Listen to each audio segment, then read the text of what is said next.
વિસમાંગ ઉદ્દીપનમાં ઉદ્દીપક છે, વિસમાંગ ઉદ્દીપનમાં ઉદ્દીપક જે છે એ આપણા માટે ઘન અવસ્થામાં હોય. ઉદ્દીપક છે એ આપણા માટે ઘન અવસ્થામાં હોય.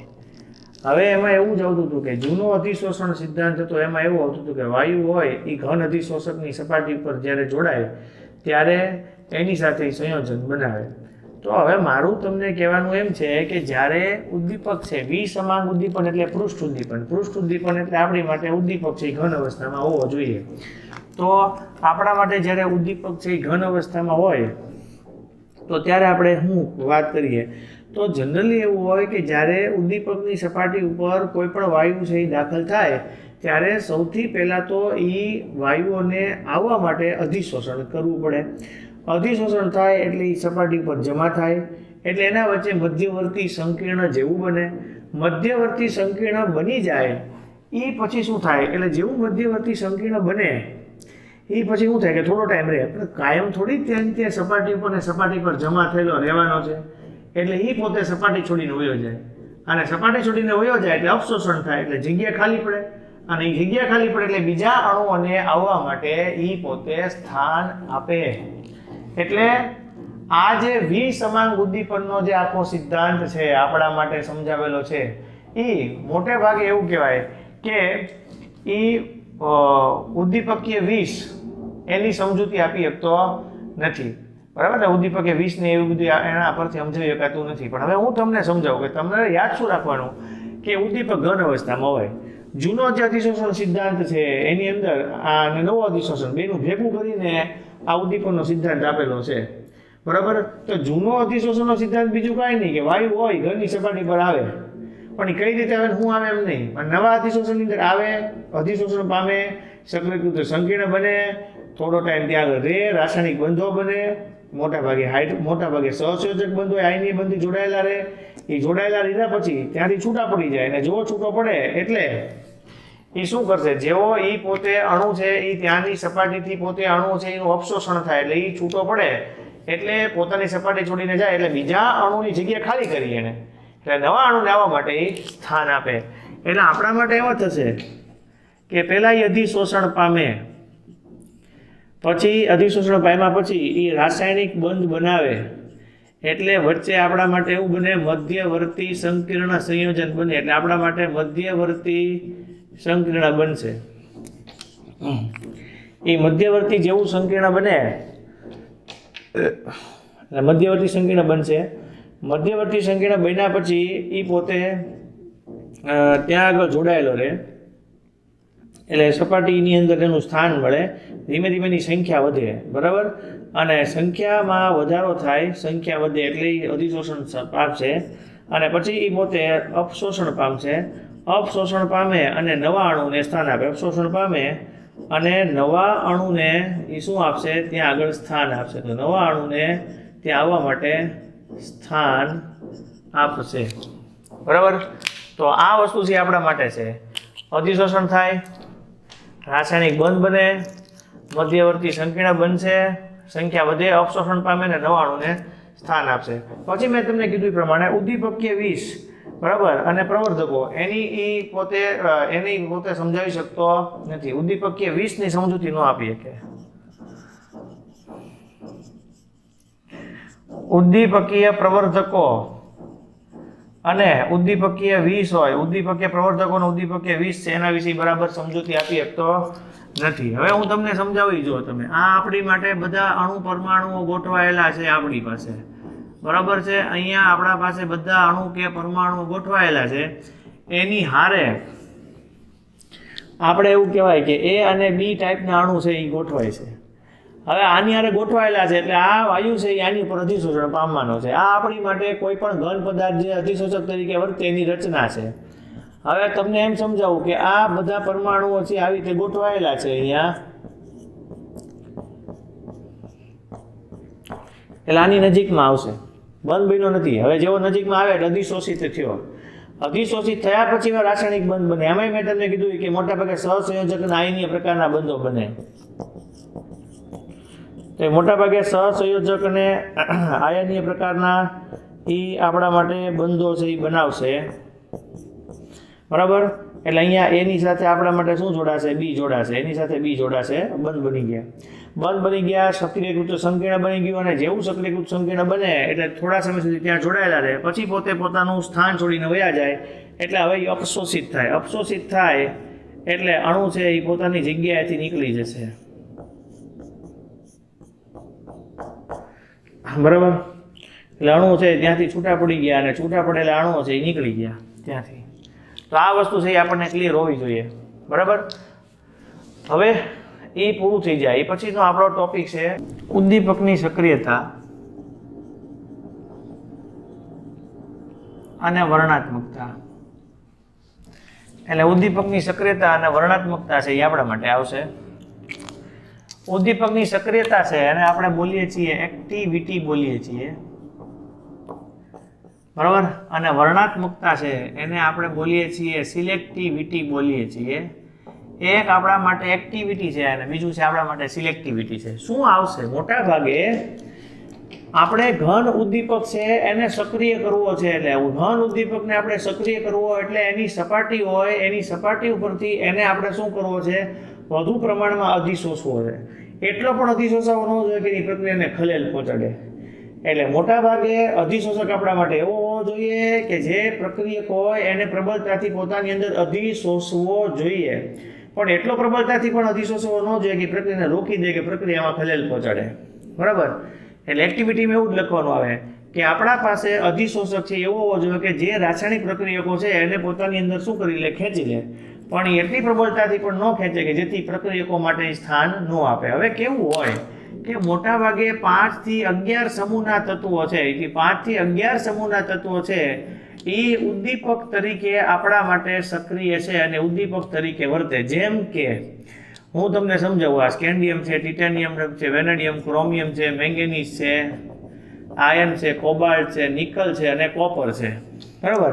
તો આપણા માટે ત્રીજો સમૂહ છે, આ ચોથો સમૂહ છે, આ પાંચમો સમૂહ છે. અહીંથી શરૂ થાય 5, આ 6, આ 7, આ 8, આ 9, આ 10 અને આ 11. એટલે 5 થી શરૂ કરીને 11 સમૂહના તત્વો છે ત્યાં સુધી એ બધા તત્વો ઉદ્દીપક તરીકે વર્તે. એમાંય ખાસ કરીને 7 થી 9 સમૂહના છે એ વધારે સારા ઉદ્દીપક તરીકે વર્તતા હોય. તો આટલું જ ખાલી સક્રિયતામાં લખેલું, આ ખાલી એમસીક્યુ માટે અગત્યનું છે. હવે વર્ણનાત્મકતા, સિલેક્ટિવિટી, એટલે એનો અર્થ એવો થાય કે આપણા માટે પ્રક્રિયાને એવી દિશામાં ધકેલવી કે જેથી યોગ્ય નિપજ મળી રહે. એટલે આપણી માટે એવું થશે, પ્રક્રિયાને આપણે એવી દિશામાં ધકેલીએ, પ્રક્રિયાને એવી દિશામાં ધકેલવી કે જેથી યોગ્ય નિપજ મળી રહે. એટલે પ્રક્રિયામાંથી આપણને યોગ્ય નિપજ મેળવવા માટે આપણે પ્રક્રિયાને એવી દિશામાં ધકેલવી જોઈએ કે જેથી આપણને યોગ્ય પ્રમાણમાં શું મળી રહે? નિપજ મળી રહે. તો યોગ્ય નિપજ મેળવવા માટે આપણે પ્રક્રિયાને દિશામાં ધકેલવી જોઈએ. તો એની માટેનું ઉદાહરણ આપું છું તમને કે કાર્બન મોનોક્સાઇડ અને હાઇડ્રોજન એટલે આપણા માટે જળવાયુ થાય. કાર્બન મોનોક્સાઇડ અને હાઇડ્રોજન છે એ આપણા માટે જળવાયુ છે. તો હું જ્યારે આની પ્રક્રિયા કરું ત્યારે મને અલગ અલગ જવાબ મળે. જો હું 1 મોલ હાઇડ્રોજન નારે કરું, 2 મોલ હાઇડ્રોજન નારે કરું, 3 મોલ હાઇડ્રોજન 3 મોલ હાઇડ્રોજન નારે કરું ત્યારે નિકલ ઉદ્દીપકની હાજરીમાં કરું. 2 મોલ હારે કરું ત્યારે Cu, ZnO, Cr2O3 એવા ઉદ્દીપકની હાજરીમાં કરું. અને CO ની H2 હારે પ્રક્રિયા કરું ત્યારે કોપર ઉદ્દીપકની હાજરીમાં પ્રક્રિયા કરું. બરાબર. એટલે મોટા ભાગે પ્રક્રિયા છે એ આપણે આવી રીતે એટલે CO પ્લસ H2 થાય, કોપર ઉદ્દીપકની હાજરીમાં પ્રક્રિયા કરો એટલે આપણા માટે જે જવાબ આવે એ ફોર્માલ્ડિહાઇડ મળે, જેને આપણે કહીએ મિથેનાલ. એવી રીતે જ્યારે CO ની પ્રક્રિયા 2 મોલ હાઇડ્રોજન સાથે કરું છું ત્યારે આપણને મળશે CH3OH, મિથેનોલ. અને આની પ્રક્રિયા કરો એટલે મિથેન વત્તા શું મળે? પાણી મળે. એટલે મારું કહેવાનું તમને એક અને માત્ર એક કે આપણા માટે ઉદ્દીપકો છે એ બધા કેવા છે? અલગ અલગ આવે છે. બરાબર. ઉદ્દીપકો બધા આપણા માટે અલગ અલગ છે, પણ આપણા માટે નિપજ જો સાંભળો, પ્રક્રિયકો એકના એક છે. મોલ બદલાણા, ઉદ્દીપક બદલાણા, નિપજ બદલાણા. એટલે આપણે નિપજ જેવી જોવે ને એવો આપણે ઉદ્દીપક વાપરવાનું થાય. એટલે આ પ્રક્રિયા છે ને આપણે વર્ણનાત્મકતા કહેવાય, સિલેક્ટિવિટી તરીકે ઓળખવામાં આવે. બરાબર. તો આપણને આટલી વસ્તુઓ છે એ ક્લિયર હોવી જોઈએ. પછી ત્યાંથી આપણે આગળ વધીએ. જોઈએ હવે 2 માર્કનો પ્રશ્ન આવે છે, આકાર વર્ણનાત્મક ઉદ્દીપન કોને કહેવાય? તો આપણે એ જોવું છે. આકાર વર્ણનાત્મક ઉદ્દીપન. આકાર વર્ણનાત્મક ઉદ્દીપન આપણે કોને કહીએ? આકાર વર્ણનાત્મક ઉદ્દીપન એટલે એવું થાય કે આકાર વર્ણનાત્મક ઉદ્દીપન એટલે એવું થશે કે જે પ્રક્રિયકો છે એની જે ઉદ્દીપક તરીકે વર્તતા હોય એની છિદ્ર રચના ઉપર આધારિત હોય, એના કદ ઉપર આધારિત હોય, એવા ઉદ્દીપનના પ્રકારને આપણે આકાર વર્ણનાત્મક કહેવાય. એટલે આકાર વર્ણનાત્મક ઉદ્દીપન કોને કહેવાય? કે જે પ્રક્રિયકોનું કદ, પ્રક્રિયકોની છિદ્ર રચના એના ઉપર આધારિત ઉદ્દીપનના આ પ્રકારને આપણે આકાર વર્ણનાત્મક ઉદ્દીપન કહેવાય. એટલે પ્રક્રિયકોનું કદ અને તેમની છિદ્ર રચના પર આધારિત હોય તેવા ઉદ્દીપનના પ્રકારને આપણે આકાર વર્ણનાત્મક ઉદ્દીપન કહેવાય. અને આકાર વર્ણનાત્મક ઉદ્દીપકો હોય આપણા માટે એ મોટા ભાગે જીઓલાઇટ્સ છે. જીઓલાઇટ આપણે ભણી ગયા છીએ. જીઓલાઇટ છે એ આપણા માટે હાઇડ્રોજનના ચેપ્ટરમાં કઠણ પાણીને નરમ બનાવવા માટે આવે. બરાબર. તો આ જે જીઓલાઇટ્સ છે બરાબર એ આપણા માટે એક પ્રકારના એલ્યુમિનોસિલિકેટ્સ છે. જીઓલાઇટ છે એ આપણા માટે એક પ્રકારના શું છે? એલ્યુમિનોસિલિકેટ છે. એનું સામાન્ય સૂત્ર આવું થાય Na2Al2Si4O12. બરાબર. આમ યાદ રખાય 2 દુ 4 તેરી 12. તમને આમ ત્યારે આમ યાદ રખાયું હતું. તો આ પ્રકારના આપણા માટે એલ્યુમિનોસિલિકેટ છે જેમની રચના છે એ મધપૂડાના ખાના જેવા આકારની હોય. એટલે મધપૂડાના ખાના જેવા આકારની હોય.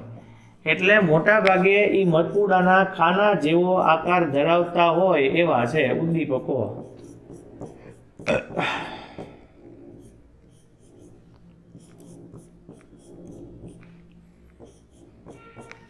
આવી રચના હોય. આને કુદરતી રીતે અને કૃત્રિમ રીતે બે બનાવી શકાય. જ્યારે જીઓલાઇટને ગરમ કરવામાં આવે ઊંચા તાપમાને ત્યારે એમાંથી પાણીનું અણુ દૂર થાય અને એની છિદ્રાળુ ક્ષમતામાં વધારો થાય. પાણીનું અણુ દૂર થાય, છિદ્રાળુ ક્ષમતામાં વધારો થાય. એના જે સાઇઝ હોય 260 થી 740 pm જેટલી સાઇઝ ધરાવતા એમાં છિદ્રો હોય. જે આના કરતાં નાના છિદ્રો હોય એને અંદર દાખલ થવા દે, પણ એના કરતાં મોટા છિદ્રો હોય એટલે એના કરતાં મોટા પરમાણુ હોય જે બહારથી અધિશોષિત પામતા હોય એને દાખલ થવા ન દે. એટલે આના કરતાં મોટું કદ હોય તો એ દાખલ ન જ થવા દે ને, પણ નાનું કદ હોય તો એ સહેલેથી દાખલ થઈ જાય. બરાબર. એટલે આપણે આનો ઉપયોગ જે કરવાનો છે એ કોની ક્રિયામાં કરવો છે? એટલે આમાં એક જાણીતો જે ઉદ્દીપક, જાણીતો જે આપણા માટે આકાર વર્ણનાત્મક ઉદ્દીપક છે એનું નામ છે ZSM5. એ ZSM5 નું નામ આવું છે, જીઓસોકોની મોબાઈલ S5. બરાબર. તો જીઓસોકોની મોબાઈલ S5 ZSM5 આવો આપણી માટે ઉદ્દીપક છે ZSM5. બરાબર. તો એ ZSM5 જે આપણી માટે છે એ જીઓસોકોની મોબાઈલ 5 આ ટાઈપનો આપણા માટે આકાર વર્ણનાત્મક ઉદ્દીપક છે. એનું કામ શું છે? એનો ઉપયોગ પેટ્રોલિયમના સમઘટકો બનાવવાના, એટલે પેટ્રોલિયમના સમઘટીકરણની ક્રિયામાં એનો ઉપયોગ થાય. એટલે સમઘટકોની બનાવવાની ક્રિયામાં એનો ઉપયોગ થશે. બીજો જે ઉપયોગ થશે પેટ્રોલિયમ માટે, પેટ્રોલિયમની સમઘટીકરણ પ્રક્રિયામાં એનો ઉપયોગ થાય. પછી આલ્કોહોલમાંથી સીધું ગેસોલિન બનાવવું હોય, એટલે આલ્કોહોલમાંથી સીધું ગેસોલિન બનાવવું હોય તો એની પ્રક્રિયામાં આનો ઉપયોગ થાય. પેટ્રોલિયમના સમઘટકો બનાવવાની અંદર ઉપયોગ થાય. એટલે જેવું શું થાય કે ZSM5માં તમે જેવું આલ્કોહોલ નાખો એટલે આલ્કોહોલનું રૂપાંતર તરત જ એમાંથી ગેસોલિનમાં થઈ જશે. એટલે આલ્કોહોલ છે એ તરત જ આપણા માટે ગેસોલિનની અંદર શું થઈ જશે? ફેરવાઈ જશે. એટલે આલ્કોહોલ તરત જ આપણા માટે ગેસોલિનમાં ફેરવાઈ જશે. તો આપણા માટે આ વસ્તુ છે એ સૌથી અગત્યની છે. ZSM5 આકાર વર્ણનાત્મક ઉદ્દીપન પ્રક્રિયકોનું કદ અને છિદ્ર રચના પર આધાર રાખતા હોય આવા ઉદ્દીપનના પ્રકારને આપણે આકાર અને વર્ણનાત્મક કહેવાય. વર્ણનાત્મક એટલે આપણે જે નિપજ જોવે છે મેળવીએ છીએ એટલે વર્ણનાત્મક. આકાર એટલે છિદ્ર રચના અને કદ ઉપર આધાર રાખે એટલે એ આકાર. એલ્યુમિનોસિલિકેટ, જીઓલાઇટ હોય, મધપુડાના ખાના જેવી રચના હોય, એનું કદ આટલું હોય, તમે એને કૃત્રિમ કઈ રીતે બનાવી શકો, એમાંથી પાણીનું દૂર કરો એટલે છિદ્રો પડે એના કરતાં નાના કદના હોય એને દાખલ થવા દે, મોટા કદના દાખલ ન થવા દે. જાણીતું ઉદાહરણ ZSM-5, એનો ઉપયોગ પેટ્રોલિયમના સમઘટીકરણની ક્રિયામાં અને આઇસોમર્સ બનાવવા માટે થાય, સમઘટકો બનાવવા માટે ઉપયોગ થાય અને આલ્કોહોલ અને ગેસોલિનમાં ફેરવવા માટે ઉપયોગ થાય. તો આપણા માટે આટલી વસ્તુઓ છે એ આપણને ક્લિયર થવી જોઈએ. હવે ત્યાંથી આપણે આગળ છે એ જોવું છે. આપણે ZSM-5 છે એની અંદર એક વસ્તુ હજી આવે કે AlOSI નું માળખું હોય, એવું હોય કે એલ્યુમિનિયમ પરમાણુ હોય એનું વિસ્થાપન થયેલું હોય આપણા માટે. એટલે અહીંયા આપણા માટે અહીંયા ZSM-5 માં એવું છે કે સિલિકોન પરમાણુ છે એ એલ્યુમિનિયમ વડે વિસ્થાપિત થાય, એટલે અહીંયા AlOSI જેવું માળખું પણ આપણને ZSM-5 માં જોવા મળે. બરાબર. હવે ત્યાંથી આપણે આગળની થિયરી છે એના તરફ જવું છે, તો આપણે આગળની થિયરી છે એ જોઈએ. હવે છે ઉદ્દીપન આપણે જોઈએ, ઉત્સેચક ઉદ્દીપન છે તો આપણે જોઈએ.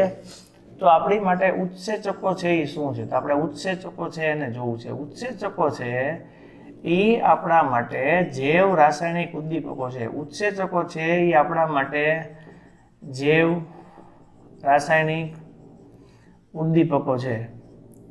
આ જે જૈવ રાસાયણિક ઉદ્દીપકો છે આપણા માટે ઉત્સેચકો છે એ મોટા ભાગે આપણી માટે પ્રોટીનના બનેલા હોય.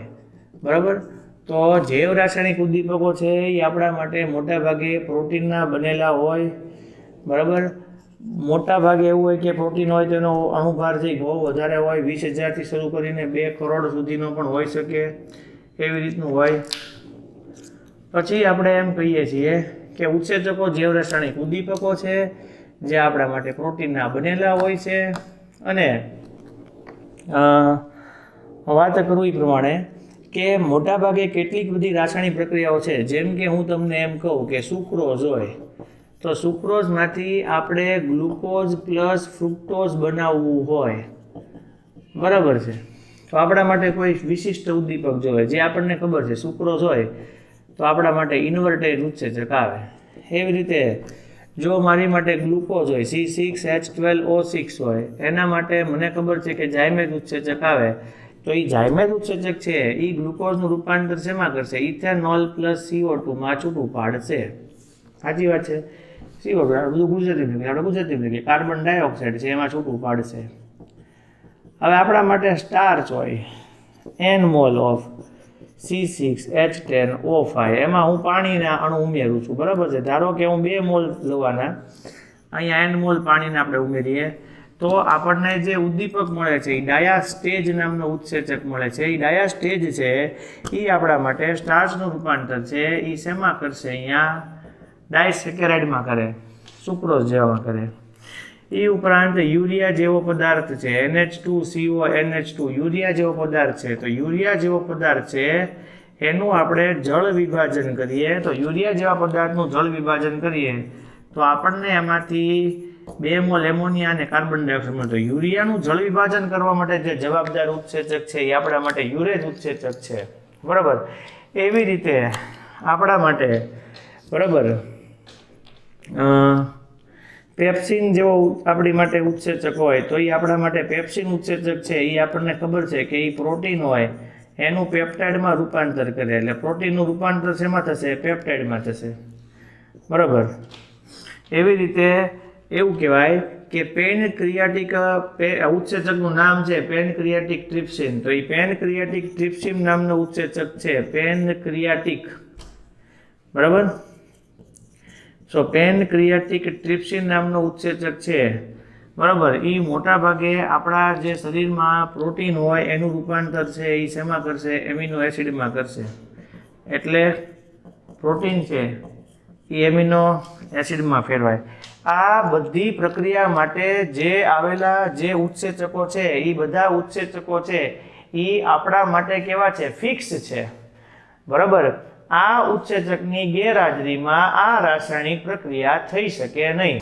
તો આ આપણી માટે જૈવ રાસાયણિક ઉદ્દીપકોથી ઉદ્દીપકને આધારે થતી પ્રક્રિયાઓ છે. હજી પ્રક્રિયાના હજી પ્રકાર આપણે સમજવો હોય તો આપણે સમજી શકીએ છીએ એમાં.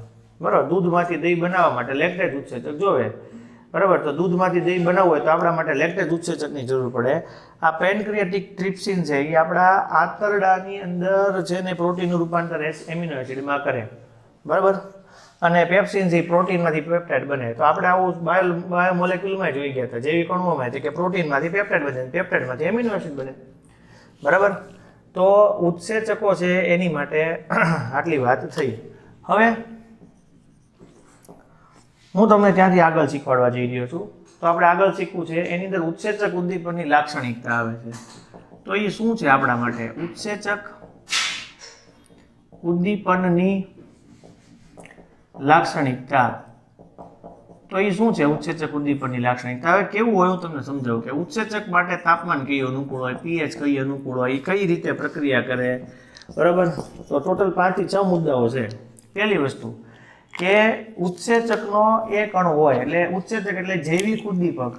ઉત્સેચક એટલે આપણા માટે જૈવિક ઉદ્દીપક છે એનો એક અણુ છે એ પ્રતિ મિનિટે પ્રક્રિયકો જે હોય એ પ્રક્રિયકો છે એના 10 લાખ અણુ હોય એનું નિપજમાં રૂપાંતર કરે, બરાબર. તો એ 10 લાખ અણુનું રૂપાંતર શેમાં કરશે? નિપજમાં કરશે. એટલે ઉદ્દીપકનો અણુ છે, જૈવિક ઉદ્દીપક છે, એક અણુ છે એ પ્રતિ મિનિટે પ્રક્રિયકો જે હોય એમાં 10 લાખ અણુનું રૂપાંતર શેમાં કરશે? નિપજમાં કરશે. બીજું મુદ્દું કે કોઈ પણ રાસાયણિક પ્રક્રિયા હોય એ આપણા માટે અહીંયા ઉત્સેચક ઉદ્દીપનની જે ક્રિયાઓ છે પીએચ 5 થી 7 ના ગાળામાં થાય, બરાબર. હવે જઠર હોય એની પીએચ 1 થી 3 જેટલી હોય.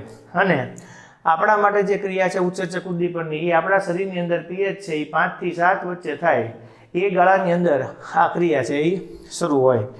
બીજી વાત હું તમને કરું છું કે મોટા ભાગે આ કયા તાપમાનમાં થાય? તો તાપમાન હોય 298 થી શરૂ કરીને 310 કેલ્વિન જેટલું તાપમાન હોય, જે આપણા શરીરનું સામાન્ય તાપમાન હોય ત્યારે પ્રક્રિયા થાય. કારણ કે આપણા શરીરનું તાપમાન 37 છે. જો આપણા શરીરનું તાપમાન વધી જાય તો આ બધી ક્રિયાઓ છે એ ક્રિયાઓ છે એ બધી બગડી જાય. એટલે તાપમાન જો શરીરનું વધે તો ઉત્સેચકીય ક્રિયાઓમાં વિક્ષેપ પડે અને એવી તાપમાન વધવાથી શરીરની અંદર થતી ઉત્સેચકીય પ્રક્રિયાઓ છે એમાં વિક્ષેપ પડશે અને એ ઉત્સેચકીય પ્રક્રિયાઓમાં વિક્ષેપ પડવાથી આપણા શરીરની અંદર રોગો થવાનું શરૂ થાય. એટલે જ આપણા શરીરની અંદર અલ્પ પ્રમાણમાં વિટામિન છે એની હાજરી હોવી જરૂરી છે. એટલે આપણા શરીરમાં અલ્પ પ્રમાણમાં વિટામિન હોવા જોઈએ. બીજું મેં તમને કીધું એ ઉત્સેચક હોય એ આપણા માટે યુનિક છે. એટલે એ ઉત્સેચક છે એ આપણા માટે ફિક્સ છે. એટલે એ આપણા માટે એમ કહેવાય ગુજરાતીની અંદર એટલે ઉત્સેચક છે ને એ આપણા માટે મુખ્ય અગત્યનો ભાગ છે. એ ઉત્સેચકની ગેરહાજરીની અંદર આપણા માટે બીજી પ્રક્રિયા ન થઈ શકે. એટલે ઉત્સેચક છે એ આપણા માટે બહુ અગત્યનો છે. એની ગેરહાજરીમાં એ સિવાય બીજા ઉત્સેચકથી પ્રક્રિયા થઈ શકે નહીં. એટલે ઉત્સેચક છે એ આપણા માટે કેવો છે? યુનિક છે, ફિક્સ છે. એની ગેરહાજરીની અંદર બીજા ઉત્સેચકથી એ ક્રિયા થઈ શકે નહીં. આગળ કેટલીક રાસાયણિક પ્રક્રિયા હોય એ જ્યારે થતી હોય ત્યારે મોટા ભાગે એની અંદર પ્રક્રિયાને રોકાતી હોય, પ્રક્રિયા છે એને નિરોધાતી હોય, અટકાતી હોય. તો એ પ્રક્રિયા છે એ જ્યારે થતી હોય ત્યારે એની અંદર એવા પદાર્થો હોય કે જે ઉત્સેચકીય પ્રક્રિયાઓનો નાશ કરી નાખે, પ્રક્રિયાને રોકી નાખે. તો એ જે છે એ આપણા માટે ઉદ્દીપકીય વિષ જેવું કામ કરે. કેટલાક વખતે પ્રક્રિયાને વધારવા માટે પ્રવર્ધકો પણ હોય ને કેટલાકને ઘટાડવા માટે આવા ઉદ્દીપકીય વિષ જેવા પદાર્થો પણ હોય. તો આ આપણા માટે ઉત્સેચક ઉદ્દીપનની લાક્ષણિકતા છે. તો ઉત્સેચક ઉદ્દીપનની લાક્ષણિકતાની અંદર ઉત્સેચકનો અણુ છે એ પ્રતિ મિનિટે પ્રક્રિયકો હોય એમાં 10 લાખ અણુનું રૂપાંતર નિપજમાં કરે. એની પીએચ 5 થી 7 વચ્ચે 298 થી 310 કેલ્વિન તાપમાનની વચ્ચે પ્રક્રિયા થાય. તો આ જ્યારે પ્રક્રિયા થાય એમાં અલ્પ પ્રમાણમાં વિટામિન આપણા શરીરમાં જરૂરી હોય. નહીતર જો તાપમાન વધી જાય તો ઉત્સેચકીય ક્રિયાઓને નુકસાન પહોંચે. ઉત્સેચક છે આપણા માટે અજોડ છે, બરાબર. એની ગેરહાજરીમાં બીજો ઉત્સેચક છે એ ક્રિયા કરીએ કે નહીં. અને કેટલીક પ્રક્રિયાઓ છે એના દ્વારા ઉત્સેચકની પ્રક્રિયાઓ છે એ અવરોધાતી હોય, રોકાઈ જતી હોય તો આપણે એને ઉદ્દીપકીય વિષ તરીકે ઓળખવામાં આવે. હવે ઉત્સેચક ઉદ્દીપનની ક્રિયાવિધિ છે. મોટા ભાગના ઉત્સેચકો છે એ જૈવિક ઉદ્દીપકો છે અને પ્રોટીનના બનેલા છે. તો આવા જે ઉત્સેચકો પ્રોટીનના બનેલા હોય, જૈવિક ઉદ્દીપકો છે, તો એ આપણા માટે શું કામ કરશે? તો આપણે જોઈએ છે ઉત્સેચક ઉદ્દીપનની ક્રિયાવિધિ. ઉત્સેચક ઉદ્દીપનની ક્રિયાવિધિ શું છે આપણા માટે ઉત્સેચક ઉદ્દીપનની ક્રિયાવિધિ? તો હું તમને સમજાવું કે આપણા માટે કોણ છે? ઈ એટલે એન્ઝાઇમ, એસ એટલે સબસ્ટ્રેટ. પહેલા લખવાનું તમારે કે ઉત્સેચકો આપણા માટે જીવરસાયણિક ઉદ્દીપકો છે જે આપણા માટે શેના બનેલા હોય? પ્રોટીનના બનેલા હોય. આ આપણા માટે શું છે? એન્ઝાઇમ છે, એની પ્રક્રિયા છે. એ કોની હારે કરીએ છીએ? સબસ્ટ્રેટ એટલે પ્રક્રિયાકારક હારે કરીએ છીએ. એટલે એમાંથી આપણને ES સંકુલ મળે, બરાબર? ઉત્સેચક પ્રક્રિયાથી સંકુલ મળે. હવે પહેલા પ્રશ્ન શું છે એ સમજવાનો પ્રયત્ન કરવાનો છે. આપણા પાસે એક ચાવી છે, એ ચાવીથી જ યોગ્ય તાળું ખુલવાનું છે. તો એ ચાવી છે ને એ તાળા માટે અગત્યની છે, અજોડ છે, બરાબર? તો ચાવી છે ને એ ઉત્સેચક છે અને તાળું છે એ આપણા માટે પ્રક્રિયાકારક છે. તો તાળું એ પ્રક્રિયાકારક છે અને ઉત્સેચક છે એ આપણા માટે અજોડ છે. એ ઉત્સેચક જ્યારે પ્રક્રિયા કરશે, પ્રક્રિયા ત્યારે જ ખુલશે. એની ગેરહાજરીમાં પ્રક્રિયા થવાની નથી. એટલે આપણા માટે કોઈ પણ પ્રક્રિયા માટે જે ઉત્સેચક છે એ કેવો હશે? અજોડ, એટલે યુનિક હશે, બરાબર છે? તો હવે હું તમને એમ સમજાવું છું કે આ આપણા માટે એન્ઝાઇમ છે. તો હું એમ તમને સમજાવું કે એન્ઝાઇમ એટલે આપણા માટે ચાવી છે. ધારો કે એ ચાવી છે એ આવા રીતની છે, બરાબર? અને આ જે છે આપણા માટે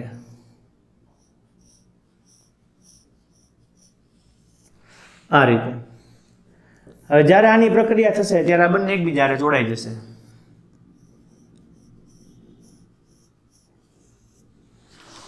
બરાબર?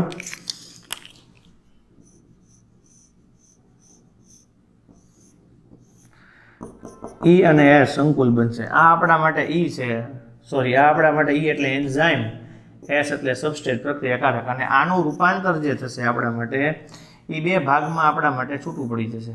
આ આપણા માટે બે ભાગમાં છૂટું પડી જશે, બરાબર? જેને આપણે પ્રોડક્ટ તરીકે ઓળખીએ. અને ચાવી છે એનું પોતાનું કામ પૂરું થઈ ગયું એટલે ચાવી તો છૂટી પડી જ જાય.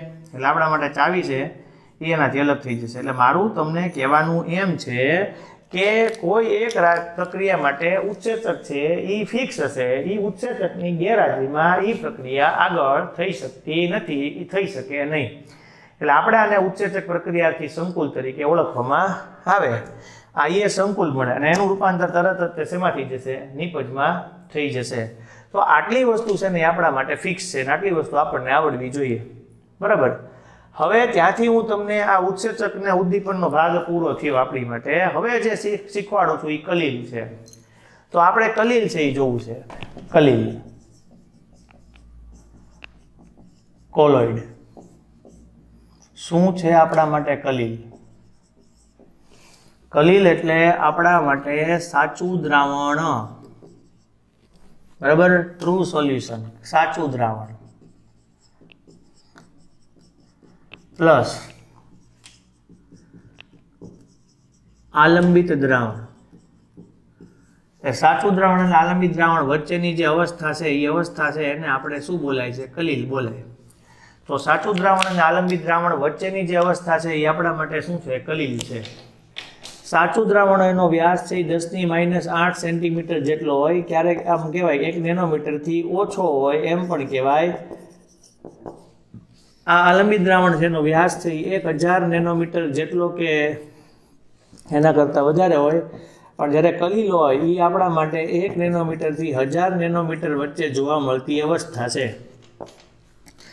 1 નેનોમીટર 10⁻9 મીટર થાય. આ આપણા માટે 10⁻9 થી 10⁻6 મીટર થાય.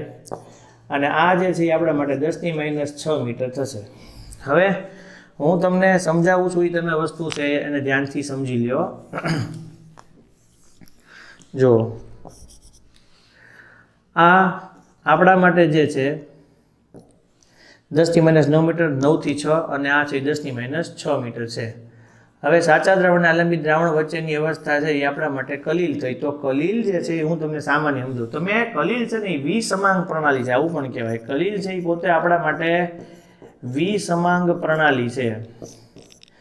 હવે પાણીની અંદર હું ખાંડ નાખું, પાણીની અંદર આપણે મીઠું નાખીએ ત્યાં સુધી એ આપણા માટે પારદર્શક હોય ને આપણે એને આરપાર જોઈ શકીએ. પણ જેવું આપણે પાણીની અંદર લીંબુનો રસ ઉમેરીએ, તો જેવું આપણે પાણીમાં લીંબુનો રસ ઉમેરીએ એટલે તરત જ શું થશે? પાણીમાં લીંબુનો રસ ઉમેરવાને કારણે પાણીમાં લીંબુનો રસ ઉમેરવાને કારણે શું થઈ જવાનું કે લીંબુના રેસા તમને આખા પાણીમાં દરેક જગ્યાએ તરતા દેખાય. હવે એના પર તમે પ્રકાશ પસાર કરો એટલે પ્રકાશ પ્રસાર થવાને કારણે એનું પ્રકીર્ણન થાય. જે કણો નાના હોય કણો તમને મોટા દેખાય. તો એ કણો મોટા દેખાય એ અસર છે એને ટિન્ડલ અસર કહેવાય અને એના કારણે કણોનું કદ આપણને મોટું જોવા મળશે. તો કણોનું કદ છે એ આપણને મોટું જોવા મળશે એનું મેઇન રીઝન આ છે. પછી હું તમને બીજી વસ્તુ સમજાવવાનો પ્રયત્ન કરું છું કે આ જે વિસમાન પ્રણાલી છે એ આપણે આપ જોયું જ જોઈએ કે આપણે ઘરની અંદર કોઈ પણ બારી હશે બારીમાંથી જ્યારે પ્રકાશ પસાર થાય ત્યારે આપણને ધૂળના રજકણો દેખાવા.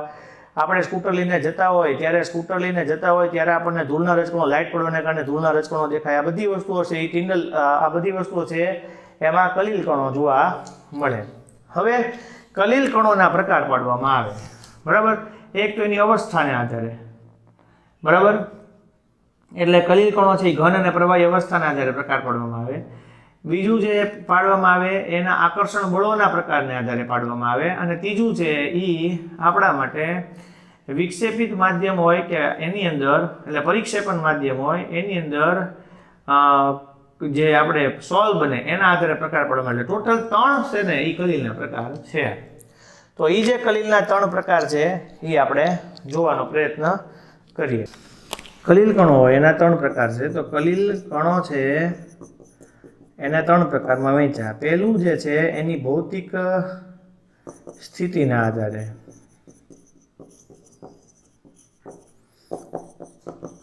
પછી છે પારસ્પરિક ક્રિયાને આધારે. એ વિક્ષેપણ માધ્યમ અને વિક્ષેપિત અવસ્થા. પરિક્ષેપણ માધ્યમ અથવા પરિક્ષેપિત અવસ્થા. અને પરિક્ષેપણ માધ્યમ છે એના કણોના પ્રકારને આધારે. એટલે કણોના પ્રકારને આધારે પરિક્ષેપણ માધ્યમમાં રહેલા કણોના પ્રકારને આધારે આખું લખવું પડે. એટલે ભૌતિક પરિસ્થિતિ એટલે શું વિક્ષેપણ માધ્યમ કે પરિક્ષેપણ માધ્યમ અને પરિક્ષેપિત કલા. એટલે એમાં હું બોલું છું ને જ્યારે વિક્ષેપણ માધ્યમ કે પરિક્ષેપણ માધ્યમ એ આપણા માટે દ્રાવક છે. વિક્ષેપિત અવસ્થા કે પરિક્ષેપિત કલા એ આપણા માટે દ્રાવ્ય છે. બે ભેગું કરો એટલે દ્રાવણ થાય. એટલે એ ભૌતિક પરિસ્થિતિના આધારે પારસ્પરિક ક્રિયાના આધારે અને કણોના પ્રકારને આધારે. તો આમ એના પ્રકાર પાડવામાં આવે.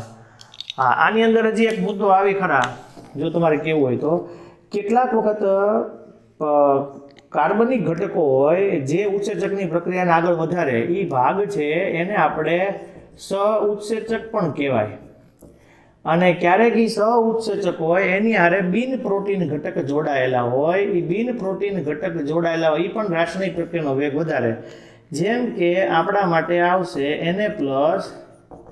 Na+Mn+2 CO+2 અને Cu+2. આ બધા પણ રાસાયણિક પ્રક્રિયાનો વેગ વધારવા માટે જવાબદાર હોય અને એક્ટિવેટર્સ કહેવાય. એવી રીતે આપણા માટે એમાઇલેજ ઉત્સેચક હોય તો એ એમાઇલેજ ઉત્સેચક છે એ NaClની હાજરીમાં Na+ હાજર હોય જે રાસાયણિક પ્રક્રિયાની સક્રિયતાને શું કરશે? વધારશે. તો Na+ની સક્રિયતા વધારશે. બરાબર. એમાઇલેજ ઉત્સેચકમાં NaCl હોય એમાં Na+ આયન છે એ એની સક્રિયતાને વધારશે. હવે ત્યાંથી આપણે આગળ જોઈએ. હું તમને કલીલ કણોનું વર્ગીકરણ છે એ પહેલા સમજાવું છું. તમે જો ધ્યાન આપો. અહીંયા આપણા માટે આવશે પરિક્ષેપણ માધ્યમ એટલે એ દ્રાવકો અને પરિક્ષેપિત કલા એ આપણા માટે દ્રાવ્યો. કલીલ કણોનો પ્રકાર. કલીલ કણોનો પ્રકાર અને અહીંયા એના ઉદાહરણ. બરાબર. તો આપણા માટે અહીંયા આવશે તમને કવિ પ્રમાણે ઘન પ્રવાહી વાયુ. એટલે ઘન પ્રવાહી વાયુ આવી રીતે આવે. બરાબર. તો આપણા માટે જે અહીંયા આવે છે હું તમને કહેતો જાઉં એટલે આપણને ક્લિયર થઈ જાય. પરિક્ષેપિત કલા છે એમ આવી રીતે આવશે ઘન પ્રવાહી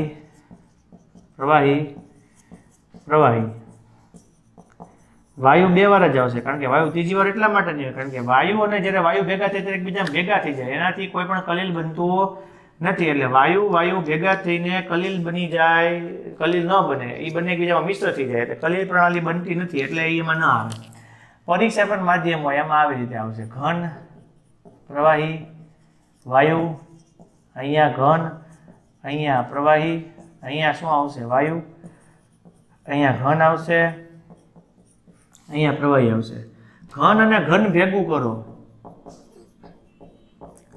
તો એને સોલિડ સોલ બન્યું કહેવાય. સોલ મીન સોલ્યુશન ને ઘન અને ઘન ભેગા થવાથી બનતું સોલ્યુશન એને સોલિડ સોલ કહેવાય. ઘન અને પ્રવાહી ભેગું કરો તો એને ખાલી સોલ બન્યું કહેવાય. આ આપણા માટે દ્રાવક જેમ કામ કરે છે, આ આપણા માટે દ્રાવ્યની જેમ કામ કરે. ઘન અને વાયુ ભેગું કરો તો આપણા માટે આવશે એરોસોલ. પ્રવાહીને ઘન ભેગું કરો તો જેલ બને. પ્રવાહી અને પ્રવાહી ભેગું કરો તો આપણા માટે ઇમલ્શન બને. ઇમલ્શન બને જેને આપણે પાયસ પણ કહેવાય. પ્રવાહીને વાયુ ભેગું કરો તો આપણા માટે એરોસોલ જ છે.